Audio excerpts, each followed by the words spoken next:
Greetings and welcome to Dreamwalker Week 2. My name is Emily Ra. I am your founder and guide for this 8-week journey through the 8 archetypes as we deepen our relationship with our dreams and cultivate and refresh tools that will hopefully enrich our dreaming practice. So, tonight live from Portland, Oregon. I see that John is here. We're going to wait a couple minutes before we get started just for others to hop on to the call before we dive in. But today, I see Nicole is in the waiting room. Hi, Nicole. Welcome. Hey, thank you. I just saw your note. I'm gonna go grab my journal really quick, so I've got that. I'll be right back. Awesome. Great. Yeah. And thanks for the reminder. So if you can bring a journal tonight, that's great. That can be analog. That can be a paper journal, or also if you prefer digitally to type, that's okay too, but we're going to do a little writing today. So I'll be right back. all right. Sounds good. Letting Morgan in.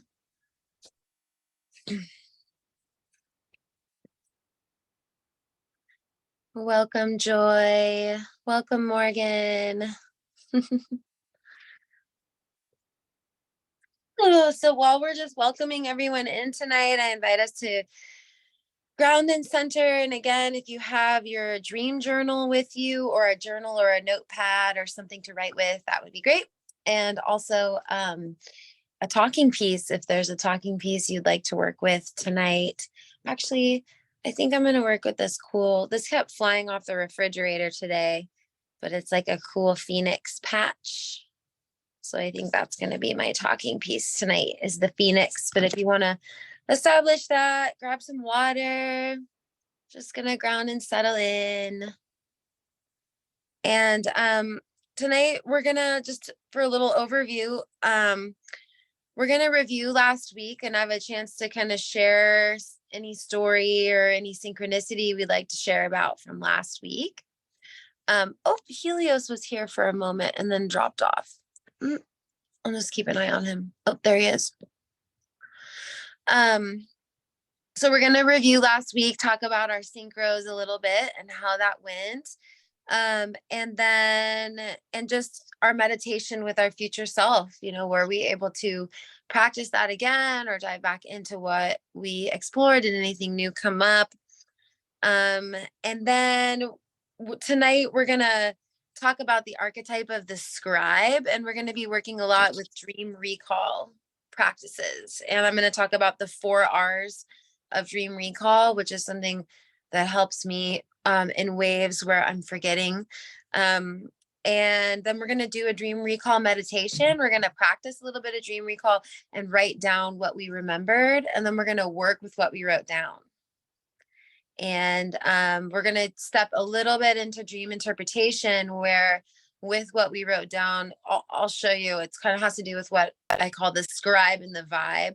So it's like, it's artful listening through writing down and reflecting what we write to another to give them that reflection of what we heard as an example of subjective reality, and how multiple perspectives on the same story can open up new insights. But we'll drop into that a little bit deeper later on. And then, and then we'll just close with same thing, some action plans for the week. And I'll give you some fun new homeworks. And of course, there'll be some fun writing prompts this week to do with the scribe in mind. So but let's start just dropping in with our talking piece. How was your week last week? If you're new this week, if you would like to introduce yourself, you're welcome to do that. But if you were here last week or were able to watch the replay, how was your week? How was your synchronicity walks? How were your dreams last week? and can't wait to hear. I'll pass the talking piece right here into the center. There it is.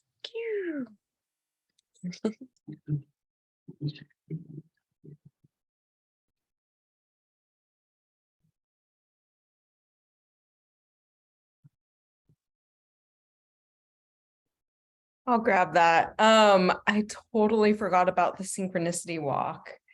I completely forgot. I was actually really excited about it, but totally forgot. But I did start noticing different synchronicities pop in. And it was really fun to kind of attune my mind towards synchronicities.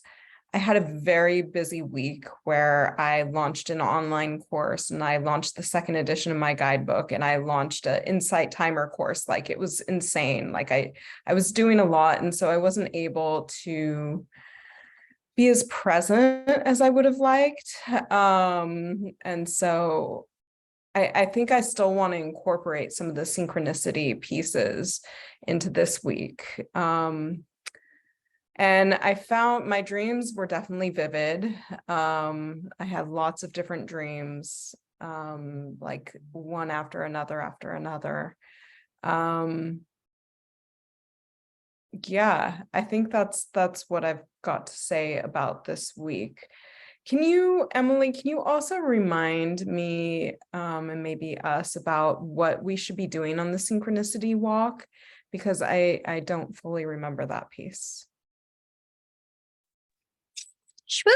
Yeah. So, and that's great. A lot of these archetypes can overlap one another. So if you have space and time this week during the scribe to go on a synchronicity walk and maybe write down or write about what you experienced on the walk, they work together. And yeah, to just remind us of what a synchronicity walk is, basically you walk out your front door with a question in mind. You can write that down in your journal if you'd like, or just keep it in your mind and heart. And then just go walk and do your best not to have a set destination, to let your intuition walk maybe a different way than you would usually walk. Like, maybe I'm just going to go this direction. And if you've walked that way before, maybe try a different road that you haven't tried before, a different way somewhere than you've gone before. Let's say you commute somewhere regularly. Do your best to take a back road, take a different alternate route.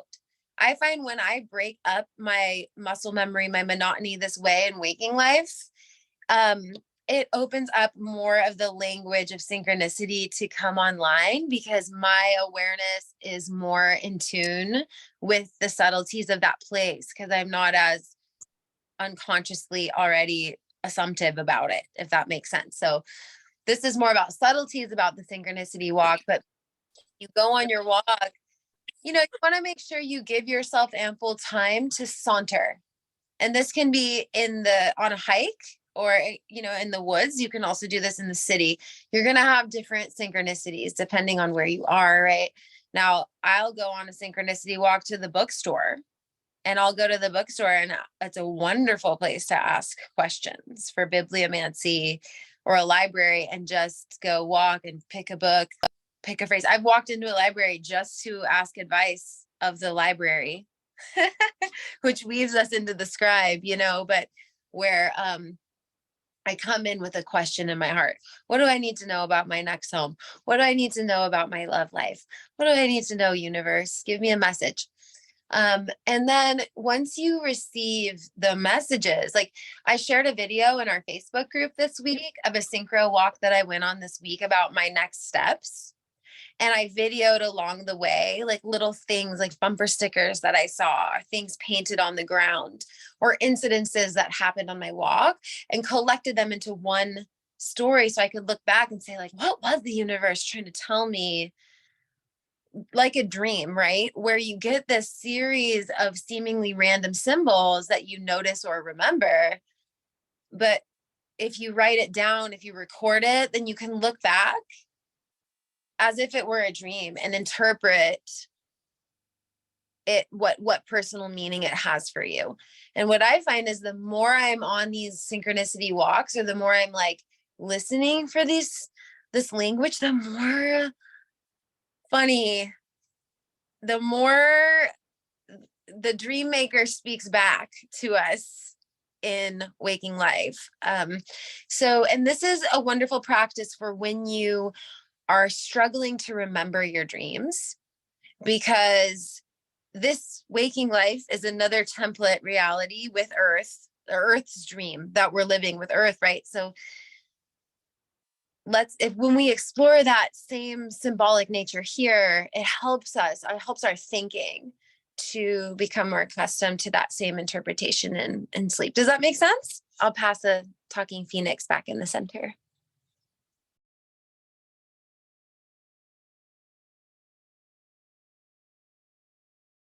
I'll pick it up. Can you hear me okay? Perfect. So I have this beautiful bumblebee jasper skull that I'm going to use for my talking piece. And yeah, I also did not give myself ample time to saunter since last Wednesday. I love how you put that. But I did, I mean, the synchronicities were just flowing. Like right after we got on the call, actually, or got off the call last Wednesday, I went to an altar space in my living room that I haven't visited in a while. And I actually found this wand that I picked up from the woods like last year. And I want to sand it down and actually, create something beautiful of it. But this wand spoke to me right after we had done that meditation. So I was like, wow, I just giggled to myself because it just happened directly right after that. It was really funny. And I haven't looked at that I found that last year. And then I also, like, when I was driving, I was paying attention to synchronicity. So it was more of a synchronicity drive. And specifically would like to share that I was driving up the river road to my house, which I drive up daily, drive up and down, and I rarely see deer. But this particular drive where I was thinking about synchronicities, I saw 2 pairs of deer that honestly looked exactly like what I had imagined in the meditation as well. And this is a few days later. And they both specifically were stopped looking at me too, I felt like, And so those 2 things just had me laughing. And I know last week I mentioned I was going to kind of stop with heavy cannabis use to clarify, allow the dream space to be more clarified and clear. And I have not done that yet, but I've had a couple of dreams in and out that were really a little bit more difficult to recall. But I have been dreaming. So yeah, it was a good week. Looking forward to today. And I will pass it back in. Awesome, Morgan. Thanks for sharing. And thank you, Nicole, too, for checking in. I think we have time for one more share here about the week. If you're feeling itching to come in, or if you're new and you'd like to introduce yourself this week and share what brought you here. And you're also welcome to always share in the chat. We have the chat box. So I'll pass the piece into the center for another report for this week. Here it is.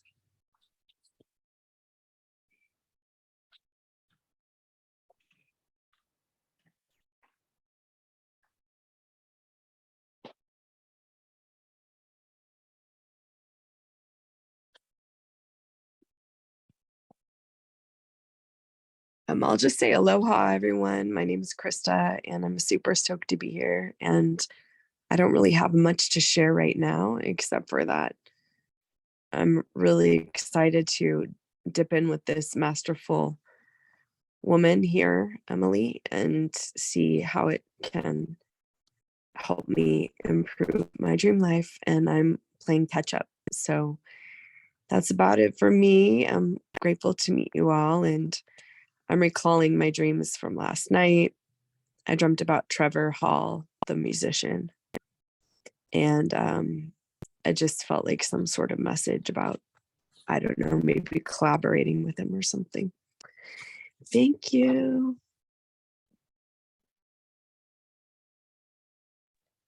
Thank you, Krista. So glad you're here with us. Yeah.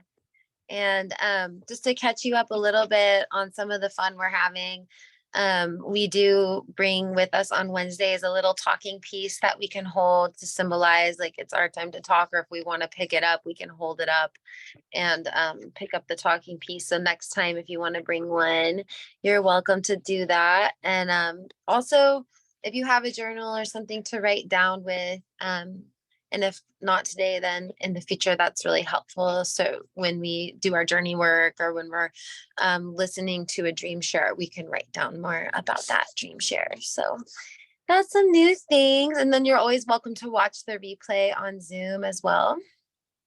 And I'm just checking out Helios's dream report about dreams and reality and discerning the difference. And yeah, we'll jump into some more dream reports here soon.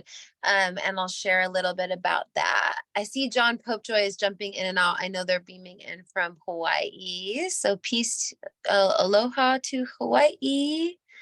Hopefully we'll get a good stream.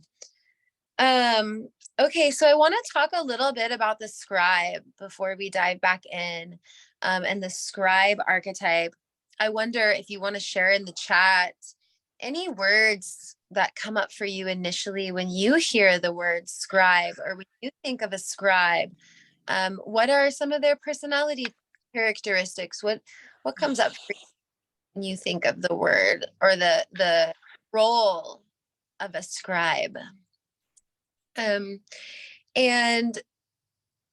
when working with people's dreams, which now over the last decade, I've worked with thousands of dreams, and people just tell me randomly sometimes that don't even know I'm a dream worker, like at the grocery store. Like, I don't know how they know. I'm just like, I am a librarian. I am an Akashic librarian of dreams. And it's weird because over the 10 years, like, I remember other people's dreams. Like, I remember some of your dreams, John, from years ago. And like our council has a shared dream mythic lore that has developed over time. And so one technique that just over experience I developed that really helps me with receiving the story of a dream is to write it down.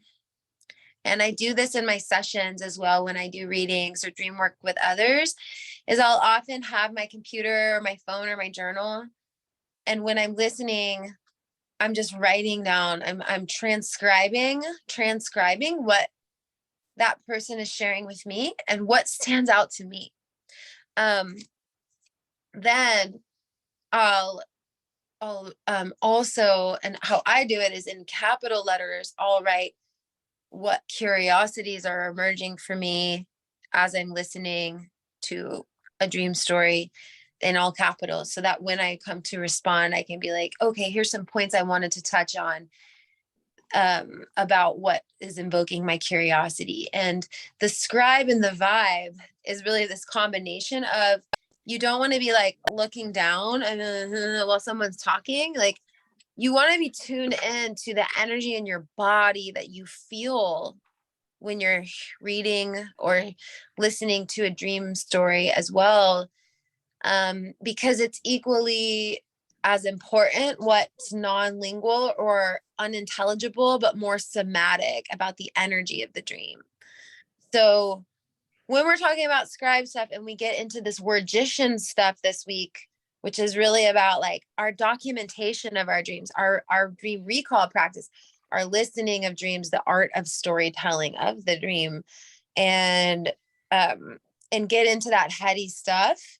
The balancing point, the temperating point of this is the vibe, the vibration of words. And this is deeper concepts that the scribe understands about word sound power and the ability to shape reality with the living word and shape vibration through the living word. Now in Aramaic, I'm not Christian, but in the Bible, it's interesting because the original Aramaic translation in Genesis said, in the beginning, there was the vibration. There was a vibration, which got translated later into Hebrew to mean the word.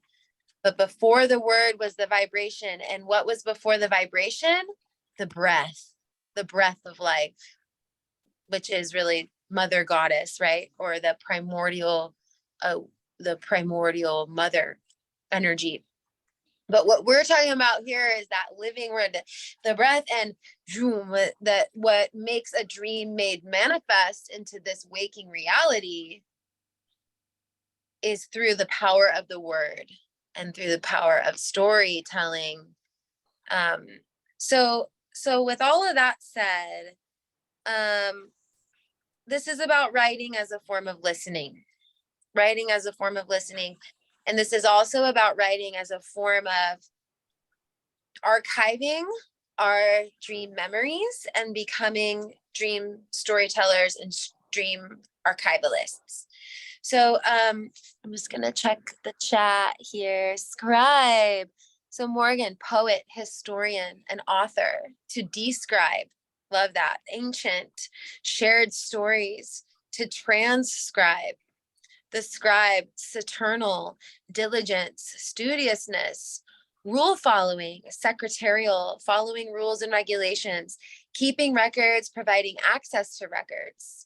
John says writing, symbols, a recorder. To concretize, there's transcribe again, remembering, skills of perception, imagination, clarity, and discernment.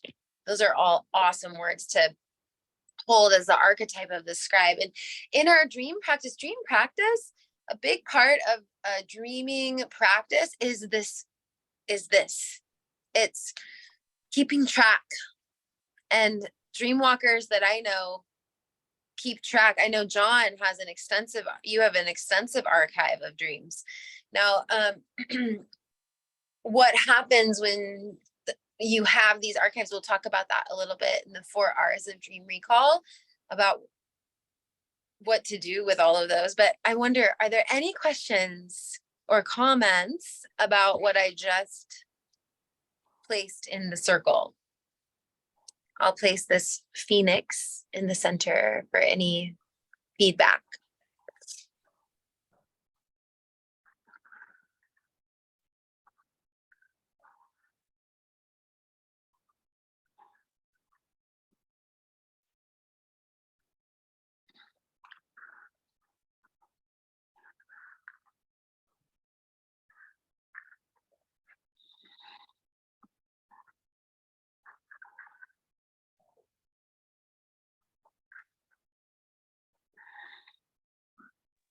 All right, sweet pauses between the words is okay too, and welcomed here. So yes, especially this week, because this week is all about words. It's all about words and energy behind words. And let's see, Helios is saying, all my years in school and university, I couldn't pay attention without writing, keeping notes, the only way to listen. Yes, and sometimes writing down your dreams is the only way to listen to Dreamwalker or voice recording them. So let's get into the 4 R's of dream recall. And if you have your journal, you can go ahead and write these things down in your journal so you can have them. And these were 4 R's that were developed over time through our dream council. So number 1 is for remembering your dreams. And actually really quick raise of hands, like how many of us feel like we remember our dreams pretty regularly, like we have a pretty good dream recall? Awesome. And then raise your hand, or if it's like so like sometimes. Okay, I'm actually in the so realm right now too. Okay, and I don't see John's hand, but I'm guessing. Okay, anybody just not remember their dreams here at all? Okay, because most of us here probably are drawn, but if someone's watching in the future and you don't remember right now, that's okay too. Dream recall fluctuates. It's ebbs and flows of tides. It has a lot to do with stress in your waking life, your sleeping conditions, what you're eating, when you're eating, your circadian rhythms. There can be a full moon or a new moon can affect your sleep cycles. There's a lot that can go on. When people say, I don't remember my dreams, I say, or I don't dream, I say, you do dream, you just don't remember your dreams. And we lose most of that dream formation in the first 5 minutes of waking up from sleep. It's called the hypnopompic state. Most of us are familiar with the hypnagogic state, which is when you're awake going into sleep. But from sleep to awake is the hypnopompic state. And within that first 5 minutes in the hypnopompic, we're losing about 90% of that dream information. So that first 5 minutes is a really crucial time. So the first R of dream recall is to relax, because when we move our body, when we move our eyes, our thoughts move. So, and I learned this from a Tibetan Buddhist meditation practitioner who talks about relaxing the eyes towards the tip of the nose and softening the gaze. So immediately how instantly that can shift your attention and bring relaxation. There's very subtleties like tucking the chin inward a little bit so that the cerebral fluid can flow and from the spine to the head. And then just like that gentle gaze downward as a soft gaze to the nose with a deep breath can really help you relax. So there's lots of different methods for relaxation, but what I do recommend in waking up is if you are struggling with remembering, or you're like, oh, it's right there, don't go chasing the dream memory. Stop, get relaxed, and ask to attract it towards you. It's a very yin practice. It's a very receptive practice, I find. It's okay, I'm clearing out my consciousness, I'm grounding and relaxing, and I'm opening to receive, and I'm asking with curiosity for that memory to pass through like a cloud or arise like a wisp to my memory to be shown.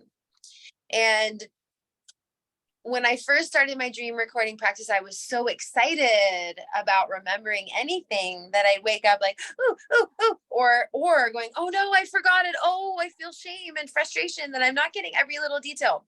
It's okay. Whatever. A lot of this relax is like, I surrender and I'm open to receive. And if you still are struggling to remember, then just write down, I'm struggling to remember this morning. I ate a cheeseburger at 2 a.m. I slept on my friend's couch. I smoked cannabis last night. I don't remember. Thank you, Dreammaker. Like, speak directly with Dreammaker. Thank you. I'm still open to receive more information. I'm feeling this way in my body. But getting in the practice of writing down in the morning. Like a lot of the dreams that I've been having recently about my past partnership, it's just like feelings. And I just wake up with my feelings on my sleeve and I just write them down. They're not like, and then I was here and now I'm here and now I'm there, right? So number one is relax your body. Even if you notice when you roll over in bed, your thoughts are moving. So even like practice like staying still when you wake up, relax your whole body and ask, where was I just now? What was I just thinking about? Show me. Take a breath, let yourself receive it. And then as it receives, we get to number 2, which you could write down, which is remember. So that goes into relax and remember. And we talked about that, which is allowing those memories to surface. And then number 3 is record. So it's relax, remember, then record. So, okay, it's starting to come back. I'm remembering my feeling in my body. I felt of sadness and grief. And oh yeah, and there was a man there. And okay, I see that. Now as it's coming back, some people, okay, you can either be analog or you can be digital. Some people have a dream journal next to the bed with a pencil to squiggle down. What is squiggle? Is that a word? I just made that up. To squiggle down your scribery. And some people will have a voice recorder. which is nice if it's dark when you wake up or you don't want to deal with writing.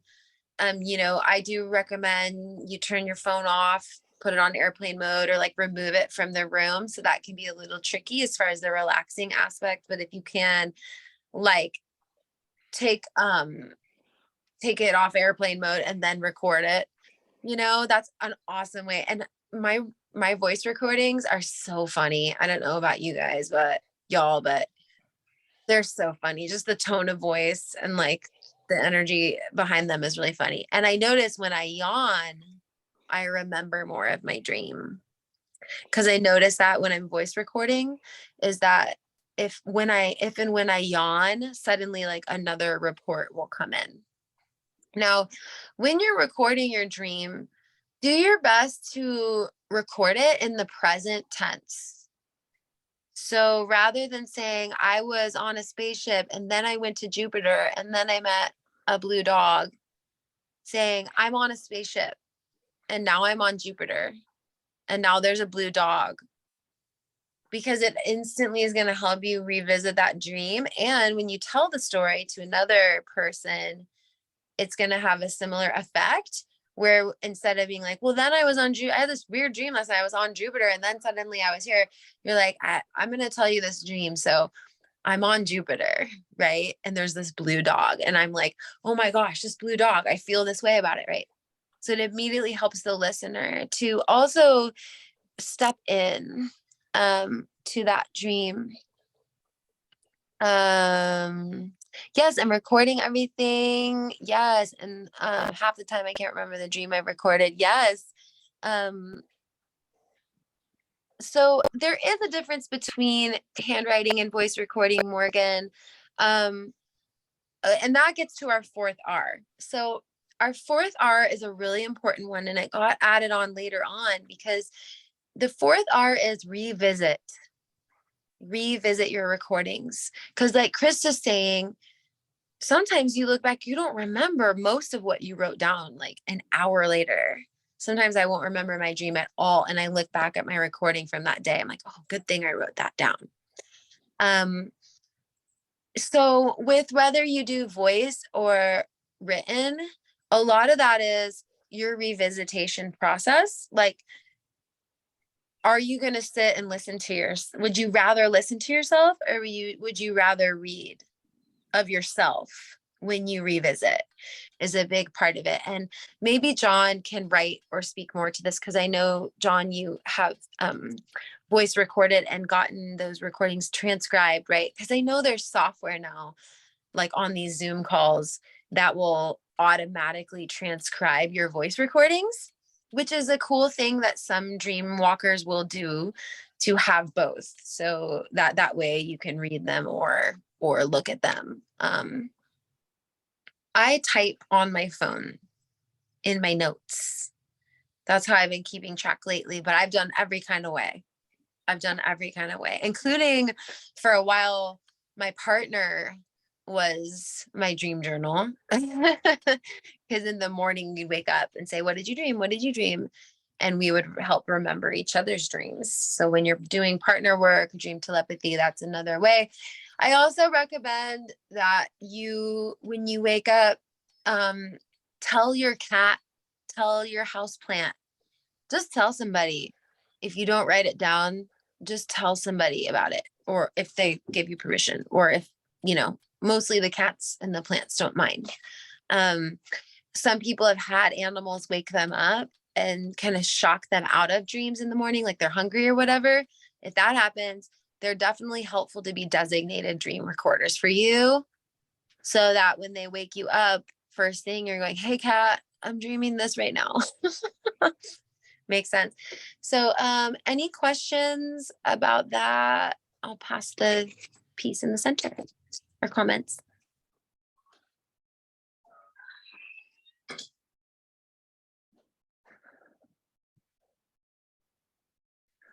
So I have a question around recalling, like how often do you recall? Do you go back to it that same day, the next week, a month? Like, What is the best practices and reasons for recalling at different points in time? Yes, that is an awesome question. So there's a couple different methods and ways that I've played with revisiting the recordings. One is you can work with them as an oracle. So same thing as going on a synchronicity walk. If you want to ask a question, you have a question about something, open a random dream journal and turn to a page and see which one of your dreams resurfaces and what kind of medicine or guidance it might have for you. Another thing that I did when I was living up in the mountains was as a woman, as I was tracking my fertility cycle with my dreams. So I was going day 1 of my moon, what am I dreaming? Day 28, whenever I would have my moon, I'd revisit my dreams from the past cycle. And I would write about what I feel like my themes were around that moon cycle for me. Now you don't have to be a person who bleeds to do that either. But the moon cycles can be an interesting way to move through your dream record. So like, these are all my new moon dreams, these are all my full moon dreams, or seasonally as well. So they can help us keep track of time. One benefit of keeping them digitally, and like in our Facebook group on Dream Council, oh, there's a spider right there. That's good medicine. Speaking of community networking, in our group on Facebook, which we have over 2,000 people there, and we've been operating for about a decade, you can search a keyword into our Facebook group and pull up every dream recording with that keyword. So let's say you had a dream of a tiger, you can share it in the Dream Council and years later search tiger and it'll come back up for you. And it'll come back up with all the dreams of other dreamers who have dreamt about tiger, which has really been cool as a tool for me over the years, especially with animal medicine or plant medicine, where I want to kind of get to know that animal in the dream time through a community lens. It's an awesome way to do it digitally. But yeah, I think it's really, there's no right or wrong way. And again, with this practice, what I've found over the years is it's very non-linear. It's not like, oh, I started the practice and I just got more and more and more and more like lucid and I remembered more and more. It was like there's these phases, these periods, seasons where that's really strong, and other seasons when it's not. But I am committed to the practice regardless. I'm committed. I'm in a committed relationship with Dreammaker to be a dream walker, to be in relationship with my dreams actively. Now, Robert Moss does talk about how sometimes we lose our dream fairy, like she flies out the window and you need to go to the window and call her back. Hey, I'm ready for more. So part of like that too is like looking back at our records can help us process and go, okay, what is unprocessed here that I can process so I can make space for more to come in or clarify what I'd like to see come in next. But I've played all kinds of games with my dream journals, like highlighting every time a person shows up and then like looking like who's in my dreams right now and why, like what's my relationship with them and what do I need to do in waking life in honor of that. So did that answer your question? I'll pass the piece in the center.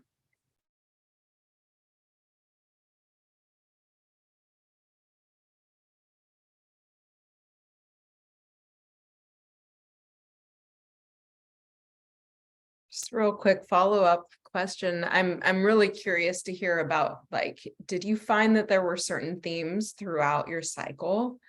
You don't have to spend too much time, but I'm just curious if there's like a specific theme that came up, like on all your day ones, you were like lower energy or doing XYZ. Just curious if there was any patterns that you found. Yeah, so it was years ago, but something I really remember was my anxiety dreams and my fear of loss dreams became more intensified in the times right before bleeding, like between in the luteal phase, like when the egg has died, but it hasn't passed yet, I would experience a lot more anxiety, lost dreams, like abandonment dreams. Like I find that my relationship with my inner masculine, my inner autonomous, my unconscious masculine self seems to, there seems to be more, it intensifies more in that luteal phase. Also just I'm more active in my dreaming in the new moon than in the full moon. I don't sleep as much in the full moon. There is an app called Rise Sleep app that I really recommend because it tracks your circadian rhythms and it helps you keep track of your sleep and helps you keep track of if you're in sleep debt. It keeps track of like how many hours you need to get in the 0 or above with your sleep debt. But one of the cool things that it also offers is it tracks your circadian rhythm. So it tells you when's the best time to go to sleep in your melatonin window so that you can maintain your sleep, or you're going to hit an energy peak now or an energy dip. So so I do find that the full moon affects my circadian rhythms some, which can then affect my sleep and thus dream recall. The app again is, I'll just write it here. It is called Rise Sleep app. And it's pretty cool. Like it'll be like, okay, like it'll notify you, okay, it's time to wind down for your relaxation session now. Or it'll say like, hey, don't drink any more caffeine because that'll affect your sleep later tonight. So don't drink any more after right now. And it's really been a great helper for this dream work. Yeah. All right. Anything else? Passing that Phoenix in.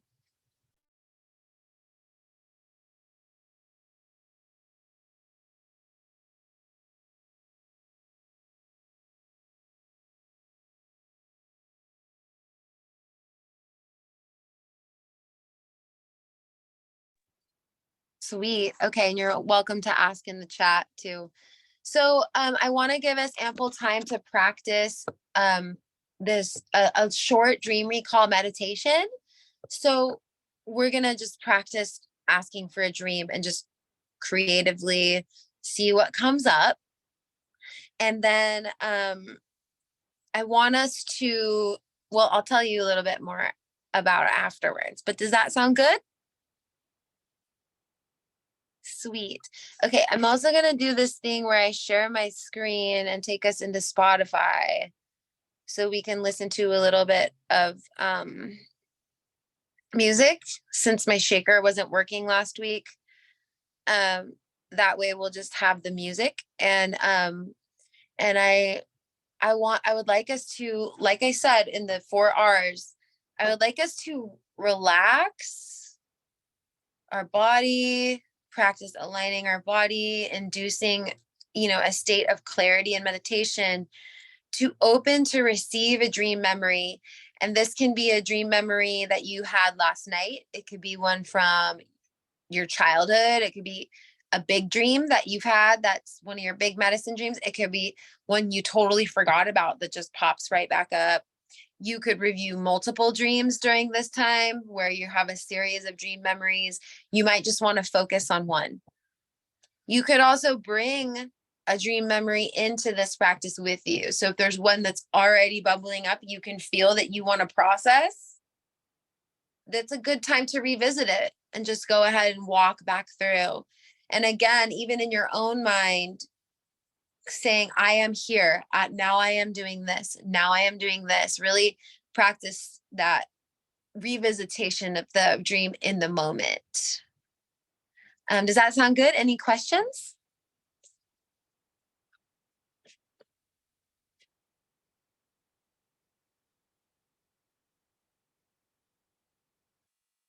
Okay, sweet. So I'm going to start sharing. I just learned how to do this last week in the World Water Priestess Confluence.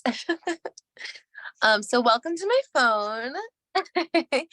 I have the Pleiades as my backdrop. Welcome to my Spotify. And I'm just gonna put on some Stephen Halpern here. I don't know if y'all have heard Stephen Halpern. He's pretty amazing. We're just gonna put on this the Stephen Halpern Great Pyramid meditation here. Okay. And these are the sacred vowels.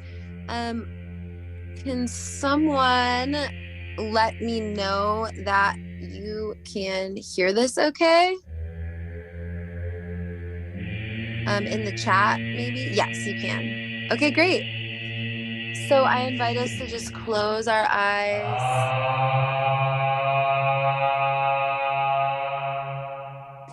and ask Dreammaker. Thank you, Dreammaker, for this opportunity. We open the gates and paths and doors to those helpful dream memories.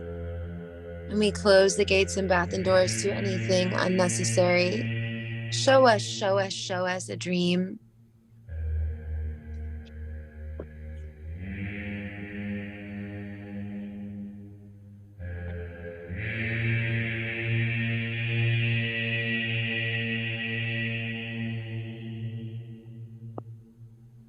And just taking nice deep breaths and allowing what would like to emerge to emerge.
And I invite you, when you're ready, to start writing down what impressions you are receiving from Dreammaker in your journal. And I invite you to write this down in the present tense and to give your dream memory or dream memories a name. So give it a title as if it was like a film or a story. And then go ahead and begin to just, when you're ready, write down what you see in the dream.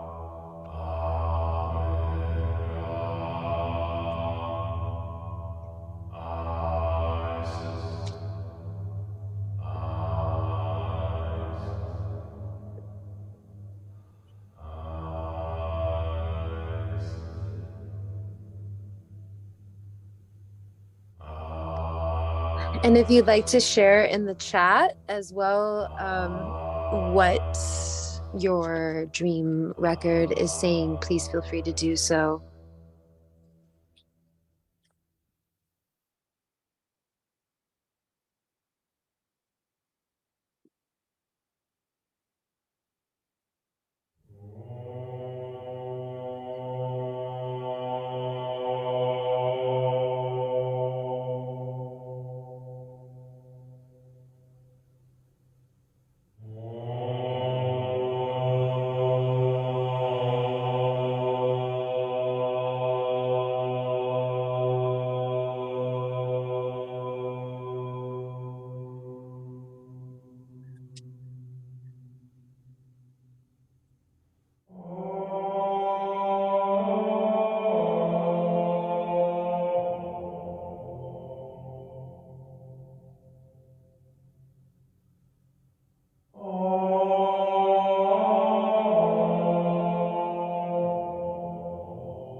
Okay. And we're going to come back here soon. I would love to, if you'd also like to write down, if you haven't already, just what feeling words are arising for you in remembering these dreams. And these can be also feelings or sensations that you're having in your body somatically. So, how do you feel? And especially, how are you feeling in your body?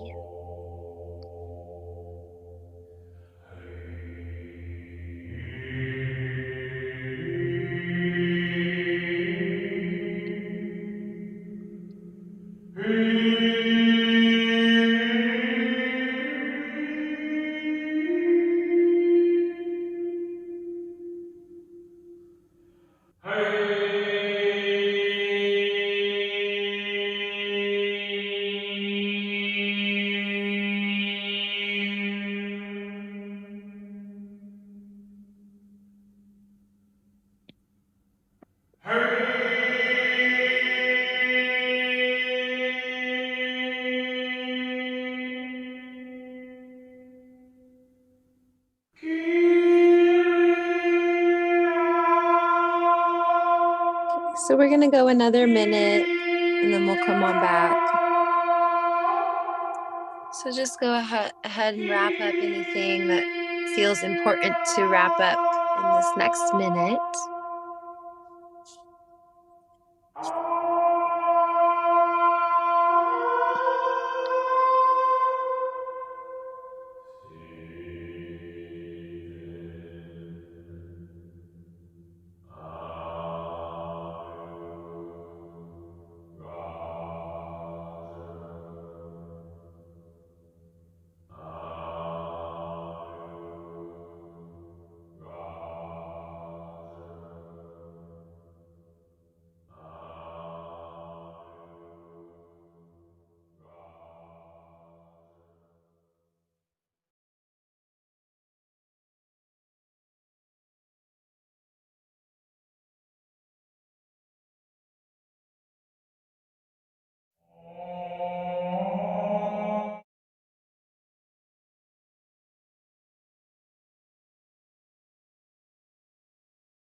All right.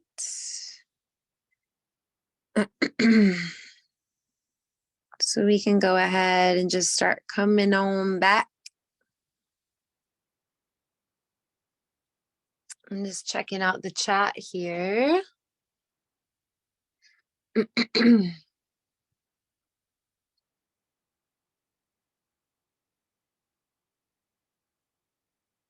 Hmm. Beautiful. Wow. Look how much medicine is here in our chat right now to explore. Amazing how in just 1 hour, all of these dreams can suddenly be here in the center of our cauldron.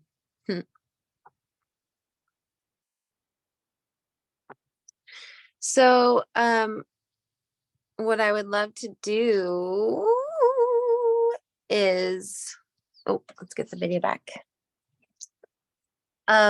Before we get into playing a little bit with what we just discovered, any shares immediately? Like, how was that for you? What came up for you? Passing the piece in the phoenix in the center.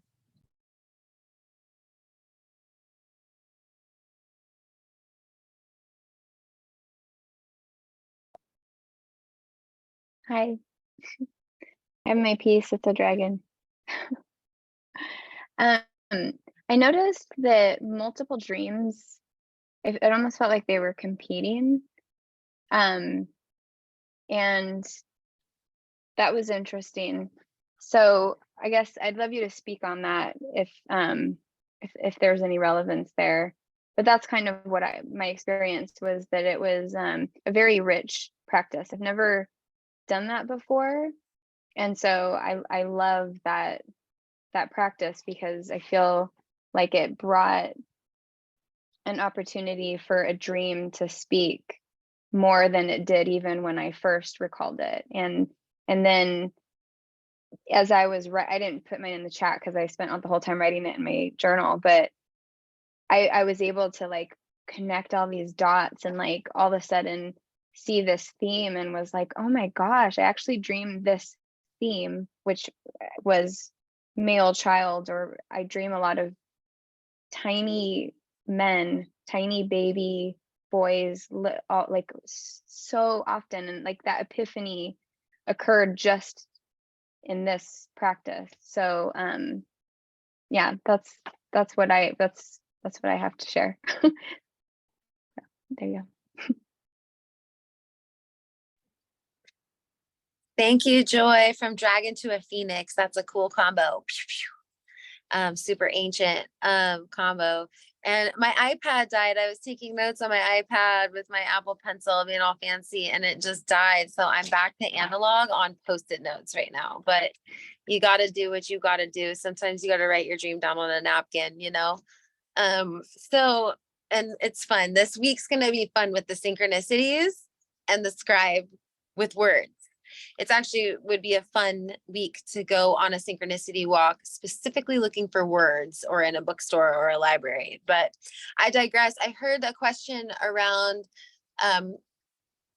when we're recalling dreams and multiple dream memories come together and are almost seemingly competing for one another, or maybe it's like different, there's different elements coming down the pipeline, and like there's a bandwidth and there's like 4 or 5 coming down the pipeline. Now I believe that there is a golden thread that weaves our dreams together.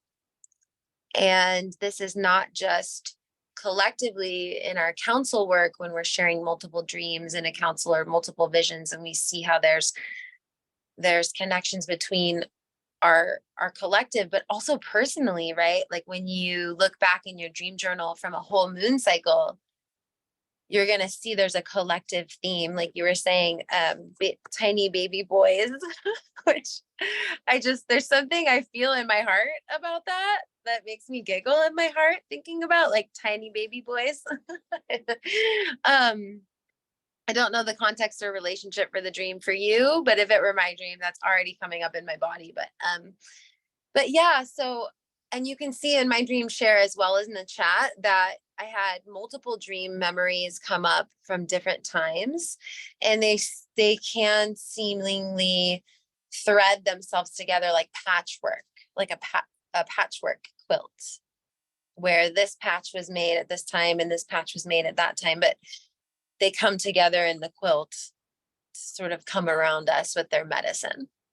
And what I notice is that when I'm in dream recall practice, the ocelot that lives on top of this enclosure has for years always been the first memory that arises when I do this practice. Like I expect it and sometimes even invoke it now as like a gatekeeper dream memory. Where I go, okay, yeah, well, I definitely remember that ocelot up there. It's always there, just looming. But what else, ocelot? And so sometimes your dream memories become places that you revisit often that come to support the other dream memories that are coming down the pipeline that are more specifically relevant to your life at this time. That's the other thing, is it's not just the dreams that you're dreaming right now that are relevant to your waking life, but dreams you may have had years ago that are relevant again now, that come back up in this practice to revisit and to explore our relationship with it. Yeah, so I'll pass the piece back in. Anything else?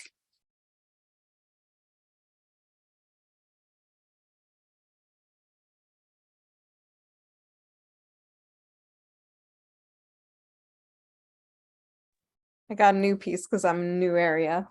So it was so interesting to like have that practice, because I did have like a number of different dreams. And then I realized as I was writing down all my dreams, how much detail I really remember. Like I remember a lot when it comes to my dreams. And the dreams that came up for me were more mystical ones. The title I gave is It's Dreams of Mystical Lands I've Visited Before. Because in both of these places, the first one, it was like this like 3D or 5D map, and like I could like zoom in, like I knew where I was going, and like there were like different parts of this island, and like I could like I was navigating. I don't know who I was with, but I was navigating us there. And Hold on 1 second. I'm gonna grab that talking piece. Mhm. Couple things, because this is our next practice. Mhm. I would love, while you're sharing this dream, to just suggest again to speak it in the present tense. Mhm. Speak it in the present tense. I heard the name was Dreams of Lands I've Visited Before. Mystical lands. Mystical lands. Okay. Dreams of mystical lands I've visited before. Okay. And the other piece is just to suggest that as you're sharing this dream, that we as the council are listening. And if you'd like to take notes in your journal of Nicole's story.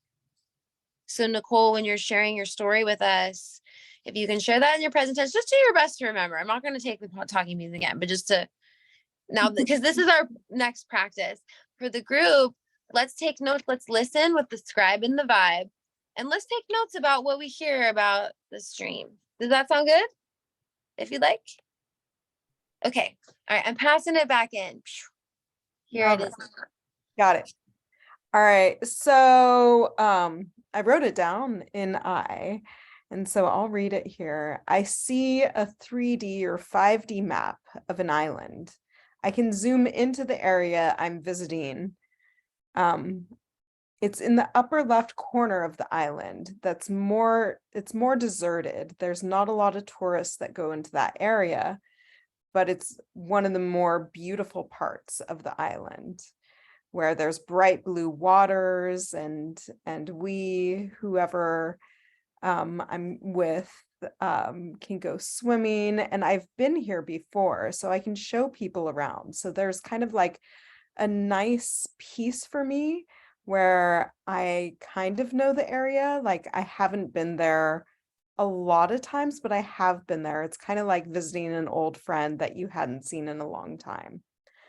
And so I'm able to take us to that area, but I also take us to the other part of the island that's a little bit more touristy.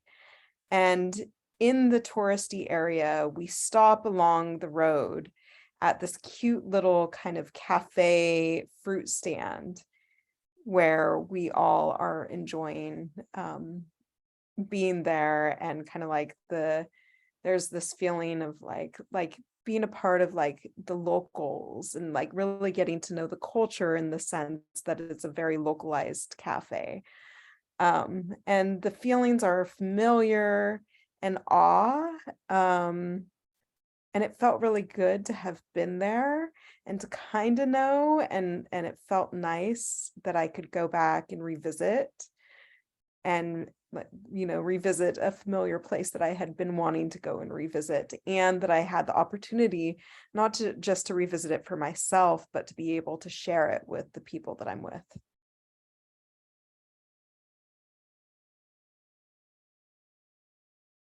I have another dream that popped up with that, but I'll leave it at that one, I think maybe. I'm happy to share the other one too. What do you think? Let's pause there for a moment. Joy asks, when you're recording somebody else's dream, do you write it in present tense too? Awesome question. And yeah, if that feels aligned for you, then yes, totally. And especially because in this practice, as we're scribing and vibing, I already know without looking at any of our papers that we all wrote down something different. We might have some of the same words, but we all wrote down something differently about what you just said, which is the power of perception, right? So with what we just wrote down as a counsel and including in your own records, let's circle a couple parts that we feel curious about this dream. If this were your dream, which we're going to learn more about this term, but if it were my dream is a really powerful Dreamwalker term, to respect the sovereignty of a dreamer and your perception as the dreamer, your meaning is the meaning. So as we're giving witness to this dream, we're here to support that and to give you reflection if it were our dream, how we would interpret it. So if this were your dream and you, with what you just wrote down, circle just like a couple parts that really stand out to you about this dream from what you wrote down. What are you curious about? And what I do is I'll write in all caps, like when a question emerges for me during the process of writing down somebody's dream. But if you haven't done that already, just circle like a couple parts where you're like, oh, that part stands out to me. And if you want to share it in the chat, you're welcome to share that in the chat. I'm going to go ahead and do that too.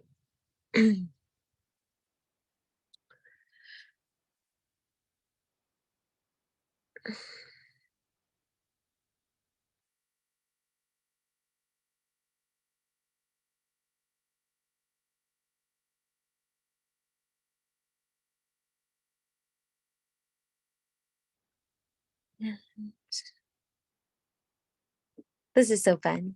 I hope this is fun for you guys too.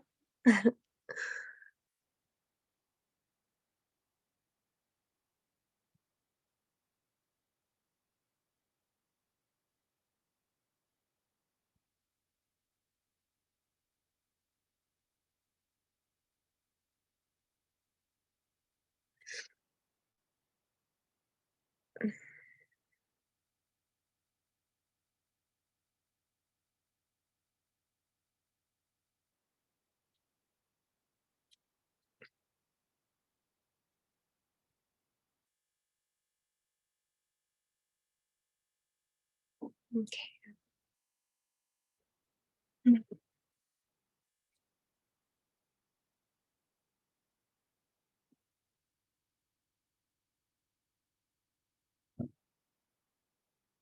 Oh, I think I just sent those all to Joy. There you go, Joy. Hold on, let me send those again. I see, because it's a direct message. Okay. Send to everyone.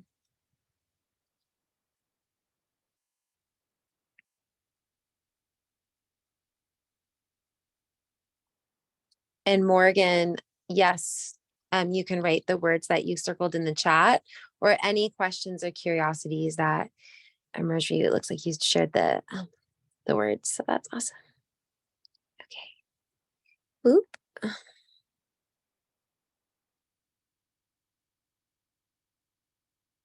Okay. So can you see that chat, Nicole? Sweet. So when you read that feedback from the scribes here about your dream, like I'm seeing the more beautiful part of the island, the bright blue waters, the locals, the culture, the map of the island. You've been there before, this fruit stand, your awe. And I was wondering about the map as well. Is there a 3D map or a 5D map, or is it both? Like, how are these maps different? And who are you with in the dream? Like, what stands out? Like, what comes up for you from that feedback? Yeah, I circled in my journal too the things that popped up, and I circled the 3D map, the bright blue waters, and the we. So what comes up for me with that is that there's a curiosity for me about the we and who is the we too, because I don't have clarity on who the we is, but I can tell the feeling of who the we is someone that I'm close to. I don't know if it's a good friend, family member. I feel like there's a few of us, maybe 2 or 3 of us. It's not just one person is the sense that I have, but I have no idea exactly who the we is. The 3D or 5D. So the way that I see it's like overlooking, like if you were like God looking down on this island, and then zooming in, where I like almost like on like Google Maps, how you can like zoom in and like actually get to like street level. That's kind of what it felt like, is that I could go from like way up above all the way down, like I could like see it zooming down to the area, and then I could like see where I'm at, and it's like I'm there, like I was just boop, like kind of plopped there. But then from that point we're in a car and we drive. There's like a driving, or maybe it was that actually I could see it 3D and then I could drive, and then I was driving there or something. That part's a little foggy. And then let's see, was there something else here? Yeah, I think is there anything else that I should be looking at responding to? Oh, that's totally up to you. Yeah, just whatever. I guess, I mean, well, something that comes up for me and my curiosity is when you read that, how does it feel in your body when you're feeling that map driving to that part of the island? Like, what comes up for you in your body? That I know how to get there, that it feels like good. It's like, this is so cool. Like I totally know where to go, and I can show the local spot that most people don't know. Like having this sense of knowing and being able to get to where it is that I want to be going.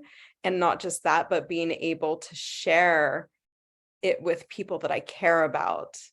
That it feels really good. Like it feels very empowered. Totally. And I'm curious with that feeling, that knowingness, is that showing up anywhere for you in your waking life right now that you feel like is related to that feeling in your dream? Mm, good question. Maybe.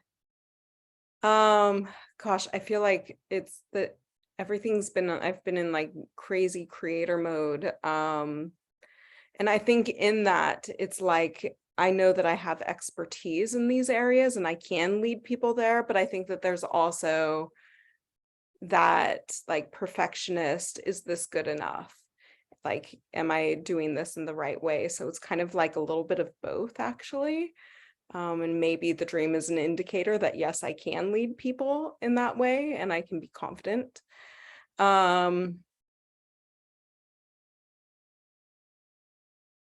Yeah. Yeah, and I'm also I'm about to take my mom and daughter into a ceremony on Friday. It's my birthday on Friday, so all of us are going into ceremony together. And I feel like that's something in which I do know solidly like how to go into ceremony. So I would say it's showing up in that way, that like I can, show them to some extent like the ceremonial ways. So yeah. Yeah, I can see a couple of places, like in business and in like spiritual life as well.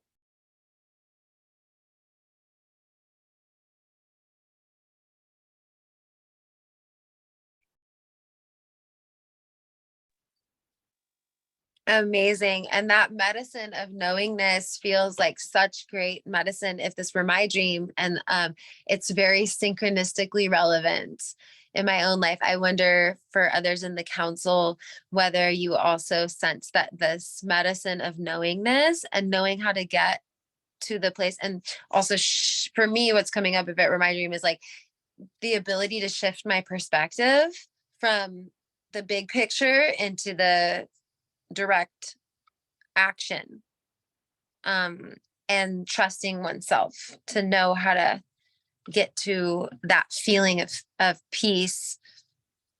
Yeah. So and I didn't want, before it drifts too far, I wonder about that other second dream share. With all of that said, as some Jungian psychologists say, so what, right? But also and also dot dot dot, I'll pass this phoenix to you if that piece of the dream would like to be witnessed. Here it is. Yeah, so I had this dream like forever ago. I'm like, how are these dreams popping up? It's wild.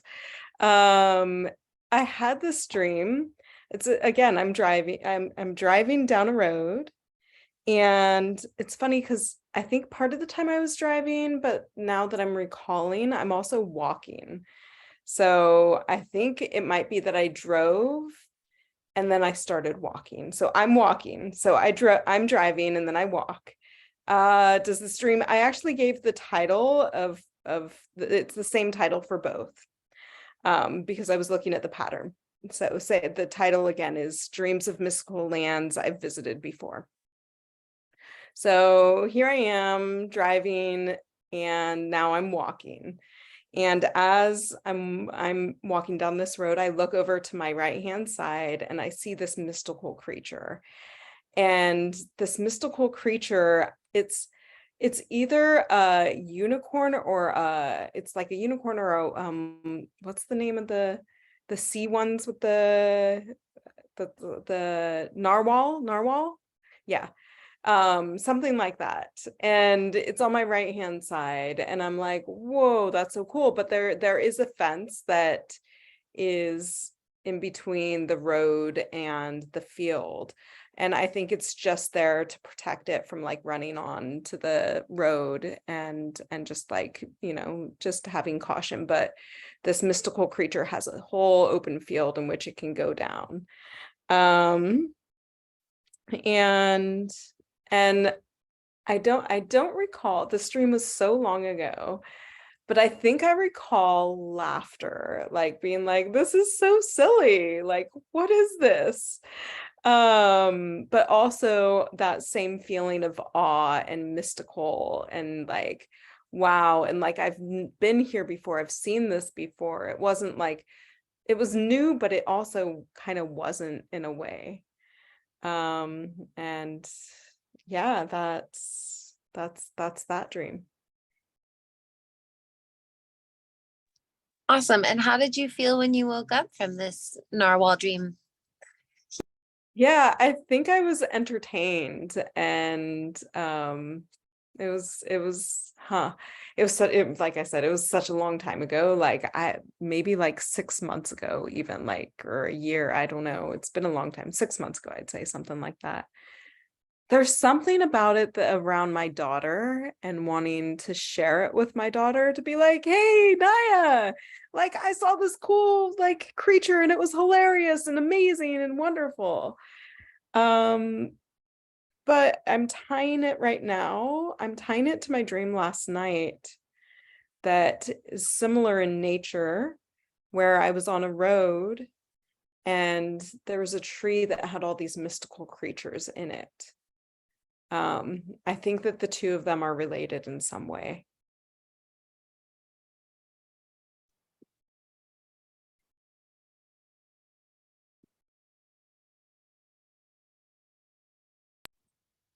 Love it. Okay. And I have like this long path of post-it notes. It's pretty fun. Never documented a dream like this. Let's get creative. I wonder from the council, what comes up for you hearing this second dream? You could share in the chat or pick up the talking piece. What initially invokes your curiosity about it? And also what key phrases, words, symbols stand out to you? Passing the phoenix piece into the center.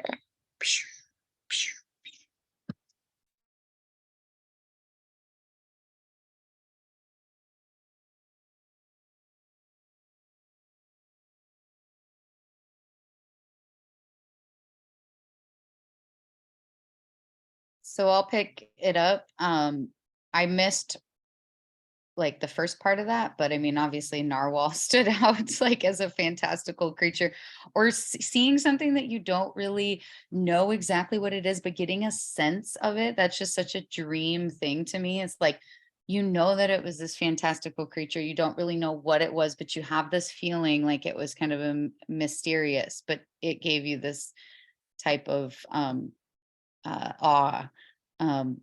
Yeah, I love that. Passing it back.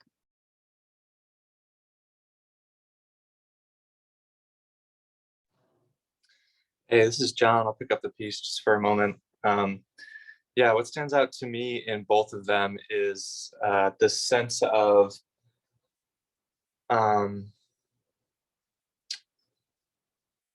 like a foreign place somehow combined with the familiar, or like the sense that you know where you are. I'm not sure exactly what speaks to me about that, but it feels just like something so human and spiritual at the same time. The sense of like, I don't know, being put here in this place and it being so strange and unfamiliar and yet so familiar. And also on the other side, there being these other places that we seem like we've never been, or the ego has never been, but are somehow so familiar. Those parts of the dream stand out to me. I'll pass the piece in the middle.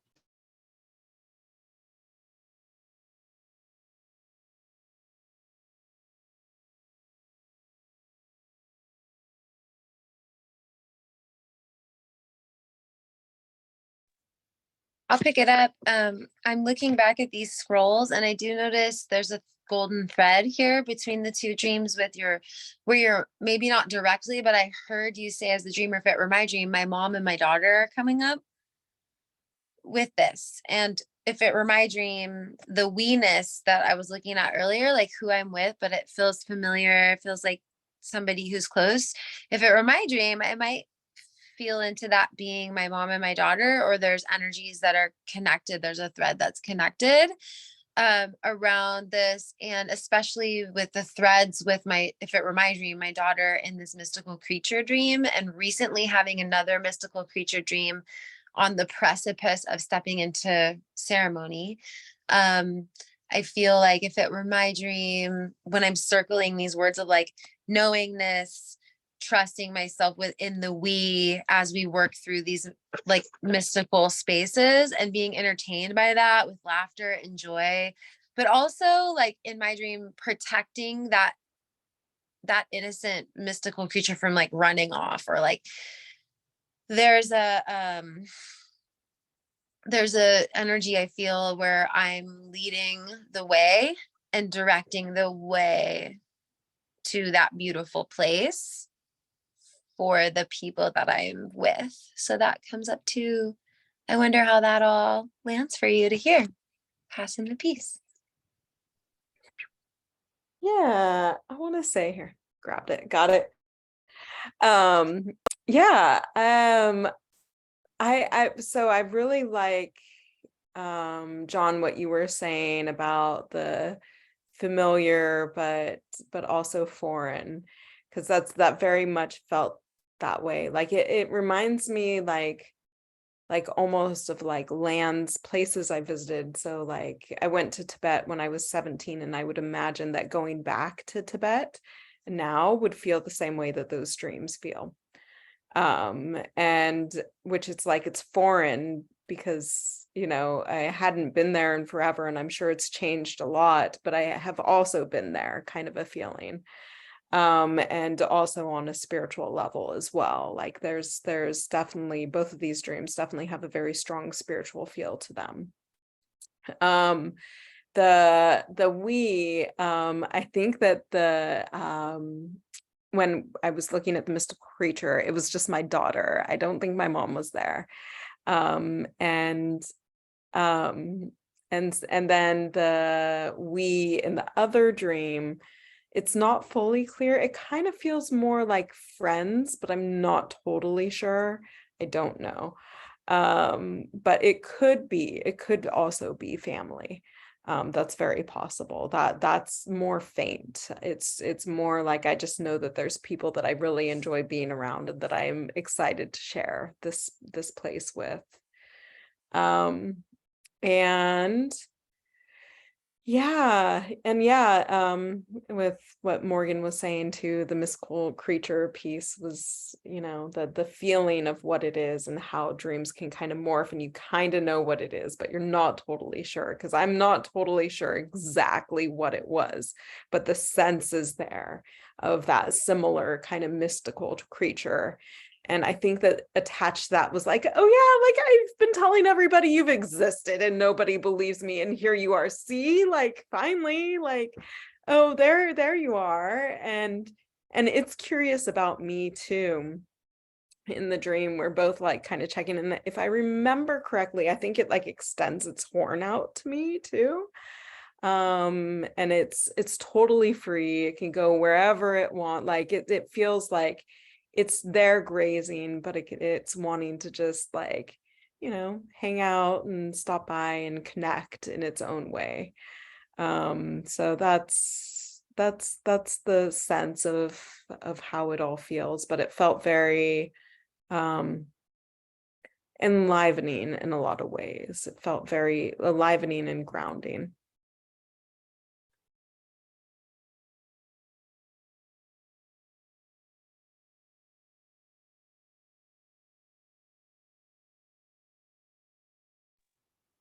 Awesome. Thank you so much for sharing all this dream material. And I invite us to really feel in our bodies right now how it feels for this dream material to be present in our circle, and what that's like when we write down or we speak aloud words that shape this very personal experience for you, Nicole, shapes that experience into this reality. And like, we're not here to figure out the right answer to it or figure out the meaning. So let's let off any pressure when we're dream sharing that we're going to like figure out the answer. Cause Nicole, for you, is my video frozen? Oh, that's weird. It's frozen for me. There it goes. For you, it again, because some of these dreams are like 6 months old, right? So the meaning shifts for us depending on where we're at right now. And when we're doing this practice of calling in a dream, you know, our dream memories and asking Dreammaker for those memories, they are coming because they're relevant to the moment. And there are the words that shape them so that you can transmit the energy that they hold, which some of them are just going to be for you, for your dream journal, and for you to tell to yourself in your own story. Not every dream is meant to be mythology in the public, but some are. Some are. In this energy, this dream where you just took us on a tour of this little island. We're like, cool, look at this pretty blue island. Ooh, it feels good right here. It feels peaceful. It feels familiar. You know, oh, look up in that tree at all these mystical creatures. You know, is that a unicorn or is that a narwhal? And giggling, right? So we have this medicine that's kind of bubbling up now. So I'd like for us to take another just, you know, short writing time in our journal to, with that all said, if this were your dream, okay, because now in a way in this council, it's a myth that lives in our council. I invite us to just free write. This could be, you could write a poem, you could ask for more dream memories, you could write what you think just let's just free write a little bit and allow ourselves to integrate some of this medicine through the art of writing and see what comes up. Does that sound good? Sweet. Okay. So I'm going to share my screen. We're going to go back into the Great Pyramid. I'm really into the Great Pyramid today because they just discovered these new chambers and all this new knowledge is just starting to resurface about it. So I've been listening to this a lot. It's pretty fun. Okay. So let's just activate our scribe archetype. And based on this dream medicine we've experienced, make a new record.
We're going to listen to one more toning song here and just wrap up our writing and just anything else we want to express in writing.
And I see some writing coming into the chat. And if you'd like to share what you're writing in the chat, if that feels good to you, either way, if that's feeling good in your body to share, go ahead and do so.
Okay.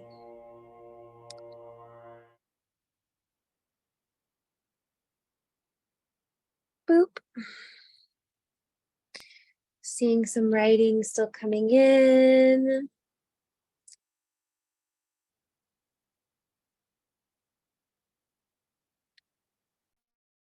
Look how much writing has occurred in the last hour and 40 minutes from this practice.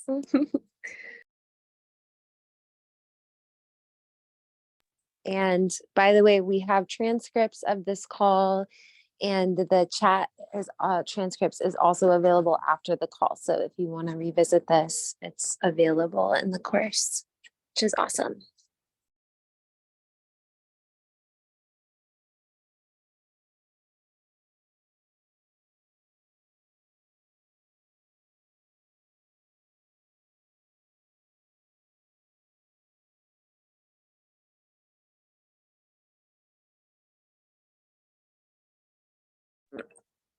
I'm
Oop, here we go. I was saying I love that. It was beautiful poetry, Morgan. Love this. Yeah, so I'm just reading back here.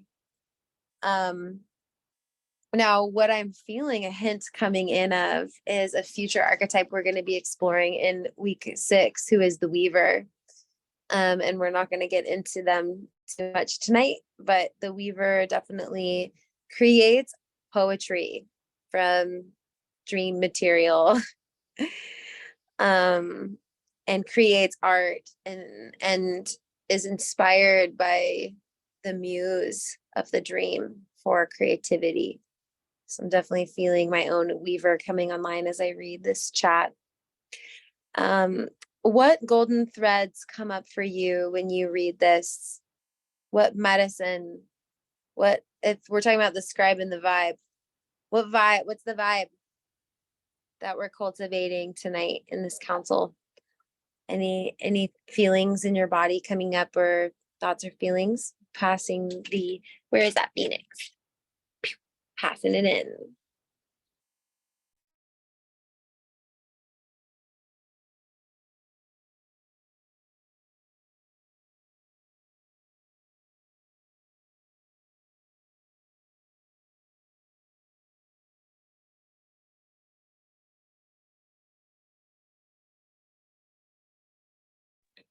I'm seeing the importance of story and sharing them, the mystical imagination, the other realms. Yes, I feel that too. I feel like that excitement and curiosity and trust to explore these extra dimensional realms. Like in some ways, it feels like this waking reality is like a 3D reality, or there is the 5D here, but like in the dream reality, that's like, if I was to say the waking reality is the 3D and the dream reality is the 5D, like there's just different perspectives on the same things from, and mystical beings that only really exist in these planes of reality, visiting and like seeking us to invite us into that world with trust and joyfulness. You know, there's a whimsical quality to this stream. Mystical, magical, mythical, ancient. I so want to write a rap from this, you guys. You all, I really do want to write a fun witch hop rap. So extra credit if you write a rap this week, for Scribe Week. And I invite you to, okay, so let's talk a little bit about our homework. Is there anything else before we get into our homework? Passing the piece.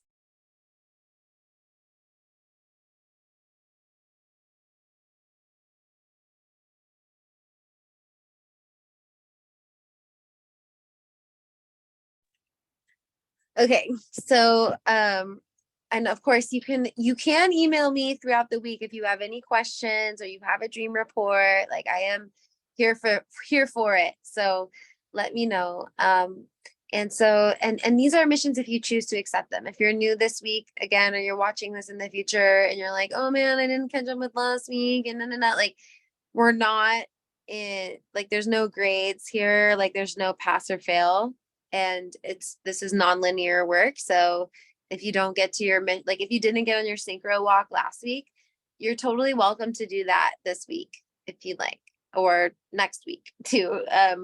Those missions are there for you at any time that you'd like to experiment with them. But let's really focus on the scribe missions this week, which is number 1, write down your dreams or record them and make that a practice this week. I would like for us to do that every day. And even if you don't remember them, to write down something in the morning when you wake up, or voice record, or draw a picture. We didn't talk about that very much, but some people do actually. Artists will draw an image of their dream each morning and see what kind of imagery comes up. Bonus round, if you share your dream story in our dream council. And if you'd like, that can be in our public group, and you can do that anonymously or with your profile, depending on what you'd like. Or you can share in the Dreamwalker group if you'd like to just stick it, keep it with our core group. But I would love for you to practice. You could choose at random, or you could pick a dream in mind to transcribe that from your dream journal or from your voice recording and transcribe it again with the title of the dream and write it out in present tense as a story that you're sharing with community. Think about what kind of dream story would be interesting for a community to learn from, or that would be a fun adventure for them to know about. And with that dream share, if you want to see examples of that, you can search Fresh Dream Report in our Dream Council group on Facebook. If you search the keyword Fresh Dream Report, it's going to show you lots and lots and lots of dream shares of mine over the years, because I always put Fresh Dream Report on it when it's a new dream story. And you can see kind of how I structure it, because I'll say Fresh Dream Report, the title of the dream, then I write the story in present tense. And then underneath that, I'll write my feelings or my impressions upon awakening, and any intentions you have. Like, sometimes I'm like, I just need to be witnessed. I don't need anybody to ask me nothing about this, or sometimes it's, I have no idea. This dream just keeps tapping me on the shoulder. I really need help processing this, or this part really stands out to me. I really love to explore this part. So including in your dream share what you're looking for from your readers, from your counsel, can be really helpful for us to be able to hone in on how we can best be of service as the council. And that way, we don't spend unnecessary time. One thing is, if you over process a dream, you'll notice that you'll get really floaty and heady, and it can lose steam. So it's like walking through the underworld, right? You got to hold a torch of your focus, which is, what do I want to know about this dream? Why is it important? Why do I think it's coming up? Why? Like that Jungian concept. So what? Why? Right? That's our North Star. That's our compass as we explore. So that's why it's helpful to establish your intention in your dream share for why you want, why you feel you'd like to share it, if that makes sense. So again, like, here's my dream report. Here's the name. And now I'm here. Now I'm there. Now I'm here. Here's my feelings that I was having and how I felt. Here's my impressions about it. And this is what I'd like to know more about. And then what I like to do is dream detectively, was a word that Robert Moss uses too, which is to look for images that remind me of the dream. A great example also you can see of a dream share online is John, you just shared in our Dreamwalker group this week with the golden light and the inner child dream. And those images that you shared are so helpful to get a sense of what the vibe is, right? The scribe and the vibe. So I invite you to play with imagery as well in your sharing, and as part of the scribe archetype. Now, this is more of a subtle homework, but just like last week, there was just the subtlety of noticing synchronicities and kind of looking out for them. This week, this is about making a record. Like, if you're not sure whether you should sit down and write or not, or make that video, or like write that person, or keep track of it, write it down. Like, if you have an opportunity, do it. And that's also true for just recording things of yourself, recording your voice. I just wrote an article for a newspaper today, and one of the parts I want them to quote bigger says, write down your own story, because if you don't, somebody else is gonna someday, and they're gonna be wrong. So and that's about, the scribe as someone who is writing subjective history. These are the dreams of our time. One day, these records may be found by future generations who will have a greater understanding of the consciousness of our time based on these dream records that we keep. So, recognizing the power of record keeping and keeping your own records. Now, other bonus things, I don't want to overload us, but revisit your dream journals that you have, look them over. This is a good week to do that. you utilize them as an oracle. If you have access to them, just go back in, check them out, see what kind of medicine synchronistically is coming up for you in what you've already written down. It's a crucial part of the dream recall practice that gets overlooked, is going back and reading them again and working with them as your own living library.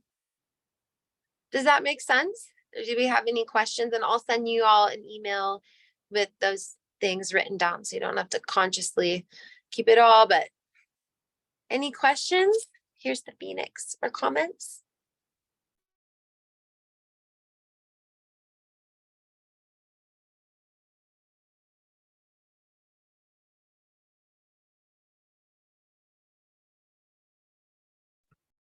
I have a quick question, Emily. Are you gonna re-record from last council?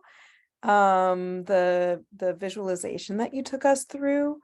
Were you gonna record that for us to just like be able to pop right in? Yes, so I did record that, and I sent it via email to last week. But if you didn't get it, let me know and I'll send you it's on an unlisted YouTube link. So yeah, and that has the journey again through the forest.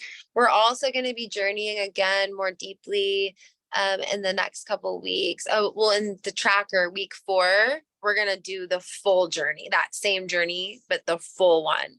But if you want to go back into the initiation journey, that's there for you.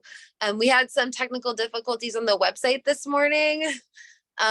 It's a family affair. My parents are the ones, my dad hosts my website, and it's been really sweet. And I used to be hosted by GoDaddy. Now it's my daddy, which is the joke.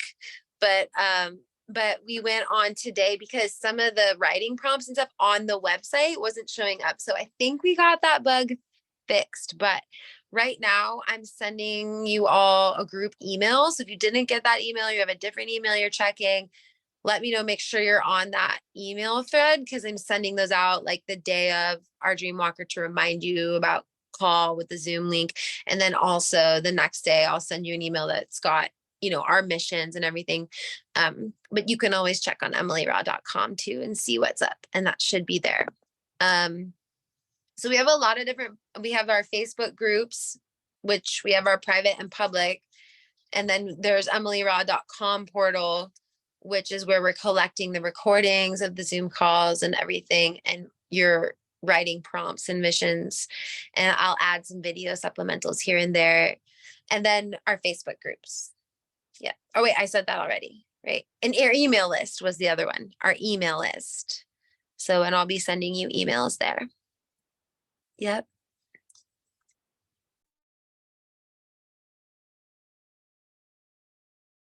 Anything else?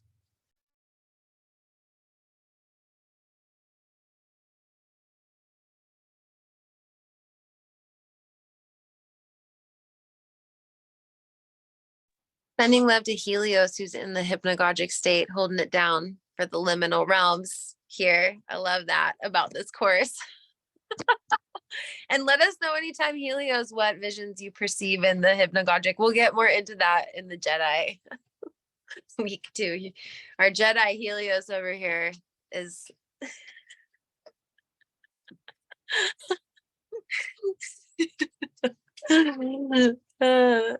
it's so funny. Oh, this is so much fun. So I want to let you all know too, just like transparency, because I unexpectedly am transitioning homes during this course. So I still actually don't know if I'm going to be in California or still be up here in Portland starting April 1st. So I will be beaming in from a different place, and please hold me in your prayers. I've been asking for dreams and synchronicities for guidance about what's next for me in the month of April. But I will have Wi-Fi and Zoom to be able to beam in from wherever spirit takes me on this walk in this initiation time. And the scribe is already definitely coming online with just like all the paperwork that I'm filling out right now, and then writing an article and releasing an album and writing new lyrics for this collective lyrical album, and just lots of synchronicities with that, and dream medicine that's coming in this group with that. So yeah, thank you for just bearing with me on this journey to my new home. And I know this dream work is so profound for guidance in this work. So I know it's right on time to be a model and an example of how to apply this work into our lives. So just wanted to touch base on that too. Anything else that we want to share as we close tonight's council? Any thoughts, prayers, gratitudes, intentions you'd like to speak for the week about your dreams? Now's a good moment. Here it is.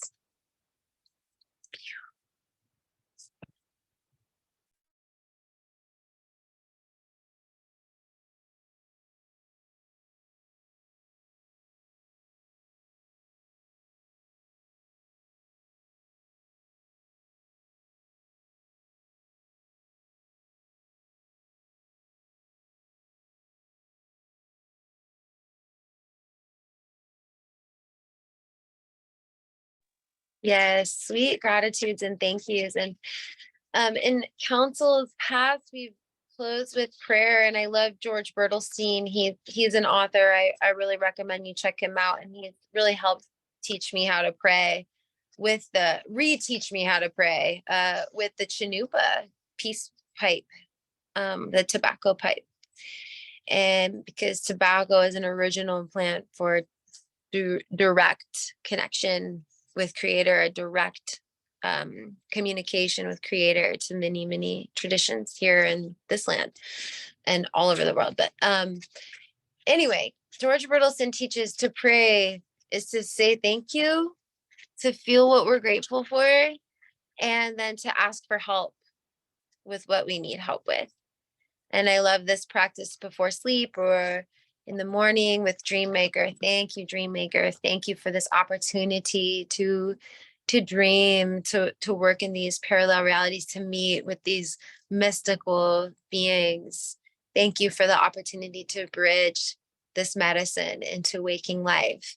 Thank you, Dreammaker, for being in both waking life synchronicity and in dream synchronicity.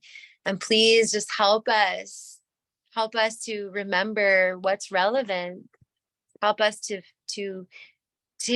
slow down and take the time to revisit the messages that Dreammaker gives, our own soul's wisdom is offering, and help us to find the inspiration to write it down and to share our stories creatively as medicine for community.